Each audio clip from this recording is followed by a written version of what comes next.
হঠাৎই আগের দিন হুজুগ উঠলো সবাই মিলে মনামি দিদের বাড়িতে যাব। তবে এত গরমে রেডি হওয়াটা কিন্তু ভীষণ চাপের একটা ব্যাপার। আর সাথে কোন জামাটা পরলে গরমটা একটু কম লাগবে সেটা ভাবতে ভাবতে বেশিরভাগ সময়টাই চলে যায়। তো আমি সেদিন পরেছিলাম এই পিওর সুতির কুর্তিটা, যেটা পরে ভীষণ আরাম। সাথে ব্ল্যাক পলিশের দুটো কানের, লিপস্টিক, কাজল আর টিপ। রেডি হয়ে গেছিলাম। গিয়ে পৌঁছে দেখছি এরা তো বিরাট তোড়জোড় শুরু করে দিয়েছে রান্নাবান্নার। বাড়িতে করেছিল দিদি ফ্রেঞ্চ ফ্রাই, আর দোকান থেকে কিনে আনা হয়েছিল ঝাল ঝাল করে ছোলা মাখা, যেটা খেতে ভীষণ টেস্টি হয়।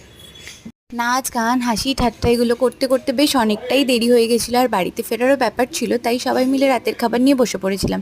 তখনও তো আমাদের মুখ বন্ধ নেই, মুখ তো চলতেই আছে, মানে এখনও গল্প শেষ হয়নি। অনেক অনেক আনন্দ করে একটা সন্ধ্যা কাটিয়ে তারপর আমরা ফিরে এলাম বাড়ির দিকে। ভিডিওটা যদি ভালো লেগে থাকে অবশ্যই কিন্তু একটা লাইক করে যেও, আর চ্যানেলটাকে সাবস্ক্রাইব করতে একদম ভুলো না জানো। বাই। আজকের